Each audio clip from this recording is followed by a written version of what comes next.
আমি কোনাগালী ইউনিয়নের পক্ষ থেকে বলতেছি, এখানে বাংলা বাজার থেকে 4 নম্বর ওয়ার্ড পর্যন্ত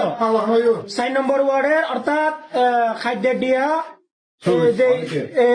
নাফিকে আছে সুইচ, ওখান দিয়ে যে পানিগুলো ছেড়ে দিছে, এখন আমরা যে চাষবাস করছি 2 গাড়ির মতো, আমি নিজে চাষ করছি,